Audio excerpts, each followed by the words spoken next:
All right, everybody. Hello, what's up? Cedric here, CRS and commentary. And I'll be talking about the GCW Ring of Honor World Heavyweight title match, which was held under pure rules against AJ Gray versus Jonathan Gresham. And I did take notes because I was interested in this match.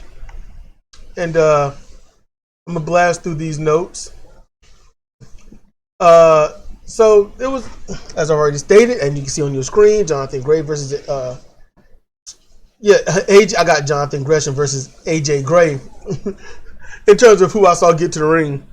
But AJ Gray versus Jonathan Gresham. So Gresham starts with a handshake.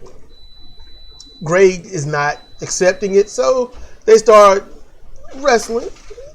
And Gresham, Ring of Honor champion, he gets out of everything, cartwheeling and flipping and spinning and stuff, just making Gray look amateurish, very amateurish. But every time he got away, he extended his hand and Gray would just ignore it. So they kind of go to a small exchange and Gray just slaps the hell out of Gresham. Just slapped him down. Gresham crumpled. They fought some and whatnot, but Gresham eventually applies a figure 4 leg lock. Gray grabs the ropes, so there we go. That's one rope break. Gray goes on the offensive, keeping Gresham off kilter and displays some power. A little nice over-shoulder power slam. Then Gray hit a moonsault. It was an awkward moonsault, but he hit it. And he barely touched Gresham, just the way it looked. It was like a rolling side moonsault. It was weird. And it was interesting. It was for a 2 count. So Gresham and Gray exchanged more strikes. Gray slapping them down again, mounted with punches. So that was a warning. But here's the thing. You get 1 punch, right? That's the warning. Another punch is a disqualification. He hit Gresham probably about 6 or 7 times. But hey, I guess you get a warning for the, series of strikes. This is when GCW shows it shows their ways. Gresham sort of exposing the business a bit. Because I hadn't seen this before, and it makes sense, but I just don't think it could do much damage. But he chopped the knee of AJ Gray. He chopped his knee. Nah. What, Cedric? Okay, so Cedric's going to join in. For a second. Just for a second. I'll put her name up there just for the moment. All right. So he chopped the knee. And I see what you mean about it not doing that much damage. But he put that move on where he hyperextends it earlier. Yeah, he did that. And then he put a couple. And he did it lightly. And did a couple of submission moves on it. So we know he's not trying to snap his leg the other way. We get that. Yeah, but I'm not going over every iota of move of the match. I have to comment on what you say. I'm getting there. He chopped the knee and it just kind of exposed the business. I think it was some payback, but go ahead. Okay, how do you expose the business? Because you're going to sit there and show amateur rule style, and Gray should have been disqualified. Yeah. All right. GCW, don't know how to do shit. Okay. Garbage championship wrestling. That's how I see it, all right? And they've got, quote-unquote, potential that they're never going to utilize and they're never going to step forward with. And I see why. I know why, but it's not sustainable. Not in the long run. But that's what I was going with. I'm like, he chopped the knee. And it won't even if you chop somebody's knee, it's going to hurt you more than them. Okay. It's not to say it won't hurt them. I just said it'll hurt you more than them. I mean, dude had a thick ass pad on his knee, so that didn't hurt Gresham at all. We don't know. But I'm just... Wrestlers they know how to hide their pain when they need to. I'm a karate man. See, if Gresham hurt I bruise on the inside. You don't show my weaknesses. You don't know that because you're a Barry White looking motherfucker. If Gresham had hurt his hand chopping the knee, I don't think he would have done it 3 more times.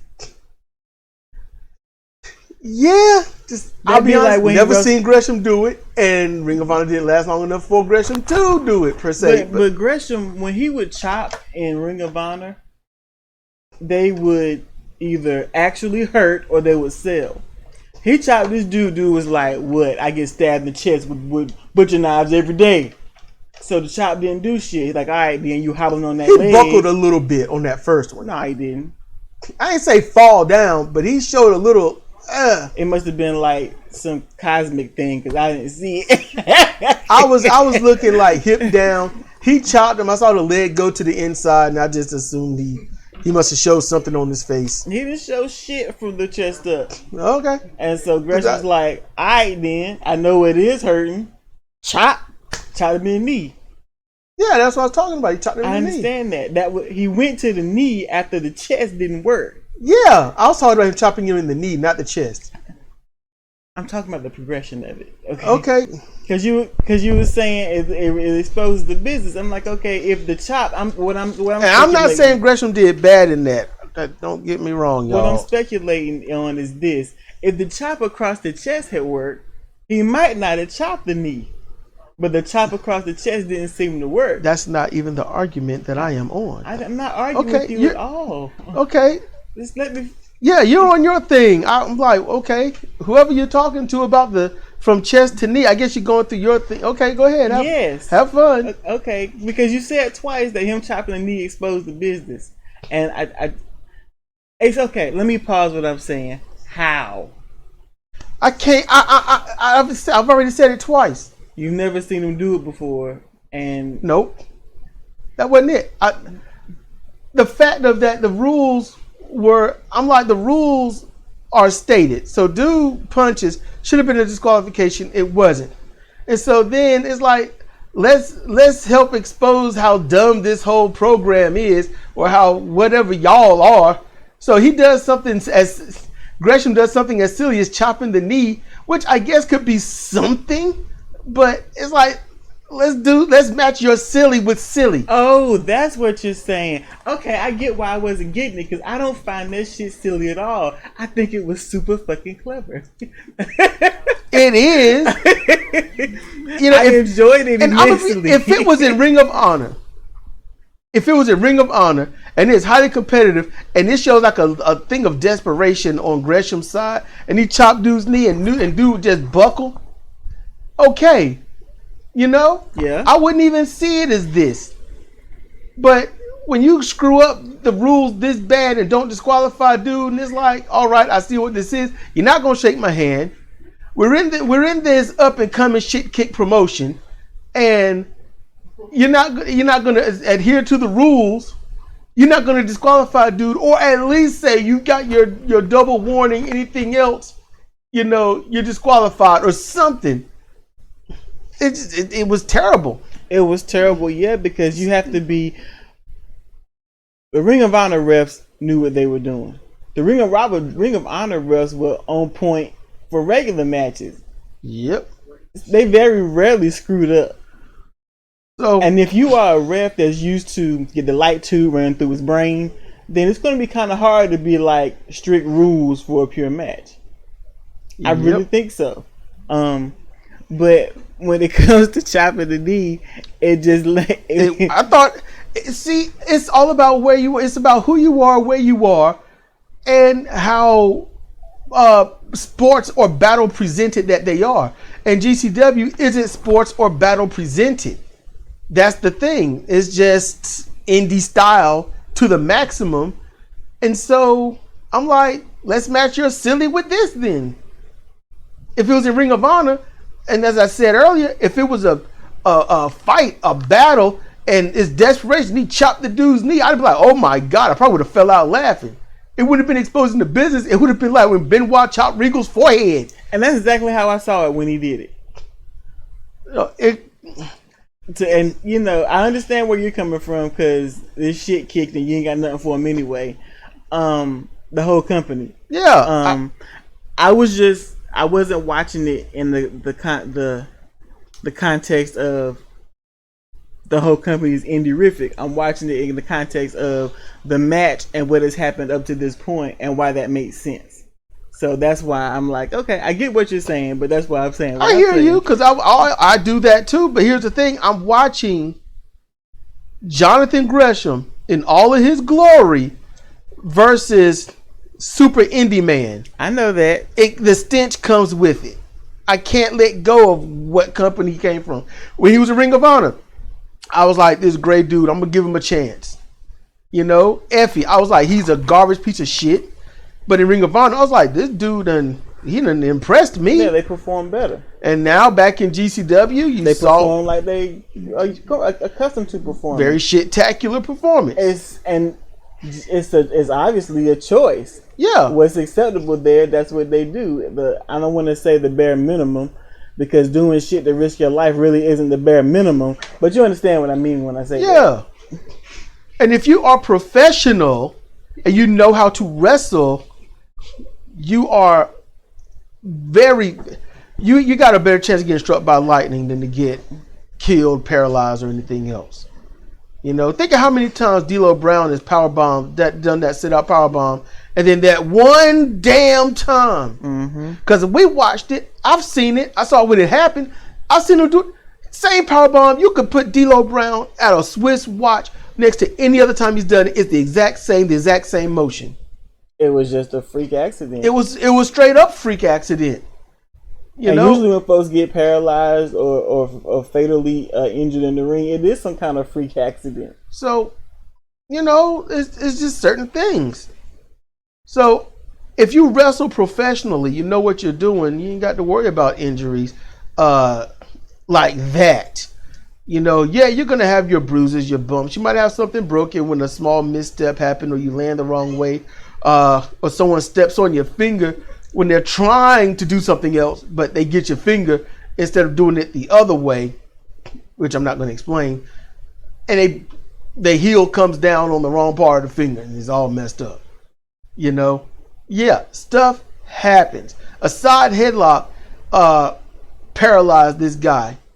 It was done right, but then when they went to moving around, the problem is the attacker went one way, the defender moved the other, and and his body just dropped. And you know, that's just a wrestling story I heard. I didn't see it. I don't even know what company, but they said this had happened somewhere in the mid 70s, and I don't know. So I don't know if it's true or not. It was an old dude telling a wrestling story. He said he was one of the what do you call he didn't say enhancement, he didn't say Java, it was something else. He was something else. He was an extra or something, as he called it. But yeah. So that's all I'm going on. You know, you want to tell the story from the chop to the chest to the knee. Okay. Okay. I mean, I finished. I was just, he chopped the knee, and I thought it was awesome because going with the quote unquote is not perfectly told, but going with the story of the match, that knee is fucked up. So a chop should hurt. All four of them. And he acted like it hurt. Yeah. So yeah. I was trying to say. I enjoyed it. Okay. Okay.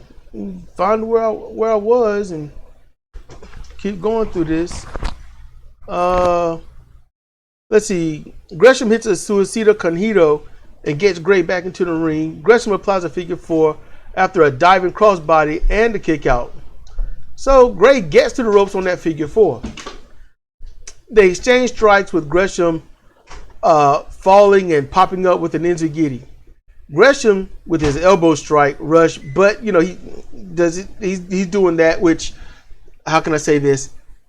I love it when Gresham does those rushing elbow strikes, but then one get countered to a lariat for a 2 count, and Gresham gets another dashing elbow for another 2 count. And Gray tries to run, but he just drops to a knee because he can't make it. I thought that is the little thing like that and the way he did it that makes the moment awesome. And it furthers the match. So I love how Gray did that. Because a lot of people, when you run and you feel that click, that thing in your knee, or your thigh or your calf, you're like, oh, whoa, you just drop. You know, not gonna fall and roll and tumble, but you just take that knee. You're like, I gotta do this. So Gray, he couldn't run, and Gresham with the La Quebrada or Lake Blood, the Asai moonsault onto a standing opponent, and then he transitioned that into an ankle lock. Gray, then they fight a bit after Gray, you know, I think he got to the ropes on that one. Gray then, I think he got to the ropes. Yeah, he got to the ropes on that. And they fought. Gray hit a lariat. Then he hit a powerbomb for a 2 count. Then he hit another lariat for a 2 count. Gresham counters the lariat with an octopus stretch. Then he drops back and starts hammer fisting him to the neck and jaw area. And Gray does not, he's not responding. The referee is checking. He doesn't let it go forever. It ain't like New Japan and Will Ospreay. You know, when you know, getting stomped on his face and look dead to the world. No, he can't respond. He's not responding. Referee stops. Gresham wins. And then this happens. So this dude just got stretched and beaten into the face to the point where his eyes were open. Nobody's home. Match is over. Now AJ Gray gets up and he's moving like, you know, ain't no problem. I'm like, you just got laid to the bone. You shouldn't, you know. It's like, oh, you two sick to get up and go to school, but you can play those games, go outside and play basketball, huh? It makes it look fake. It devalues Gresham. It devalues that title, you know, in terms of, for people that are looking at this as a sport. Because I do my best to look at every match like a sport. This is why I'm not a fan of sports entertainment. When I see the flippy floppies come out, I'm like, okay, and I just relax and I just sit back and I'm like, you know, I'm going to watch this-ish, or I'm going to just do what I do on the computer screen with Final Fantasy 11 or Fire Pro, and I'll hear what the commentators are saying. And for GCW, it ain't much, so I can just turn them down. And I wish I could just say good things about GCW, because we need more wrestling companies, everybody. We need more wrestling companies. Viable, decent. Anyway, so Gresham extends his hand again. Gray threatens to punch Gresham, and Gresham fades back like, oh snap. Then Gray exits the ring, and you've got commentary. Man, Gray just punked Gresham. Gresham just got punked. I'm like, oh my gosh, shut the fuck up. I'm like, I've had a problem with the commentary the whole event. We was just roughly near the halfway point of the event. This is bad. I'm not going to run GCW to the ground any further than I already have, because I'm only going to tell the truth about them. It's not opinionated. These are things that they're saying, things that they're doing. It's indie-rific. It's garbage wrestling. You know, and I wish these people went there and was learning their craft, not comfortable with the crap that they have. That's how I see it. And with better, well-versed and veteran-like talent that can come in, it could change things. You know? It could. In any case, you know, Gresham retained. That was nice. It was good. I saw the Briscoes versus PCO, you know, and Brody King, and they did, put it like this, professionally, they had a very awesome garbage match. I just won't into it. I like to see the wrestling in the ring. I like to see it do it up the way the Briscoes really can, because that is how you get the Briscoes over, because that is their bread and butter. They can get down and dirty and do that thing, but at the same time, them in that ring, tag team against tag team, no furniture, the Briscoes will look awesome. And if whoever beats them will look awesome, because the Briscoes will make sure they look awesome. But this right here, I'm like, can we just hurry up and get to April? Can we just hurry up? You know? But yeah, that's all. 20 minutes. Yep. So it's been Cedric and a little bit of CJ here for CR Wrestling Commentary. GCW Ring of Honor World Heavyweight Title Pure Rules match. AJ Gray versus Jonathan Gresham. With Gresham retaining. Thank you for listening. See you next time.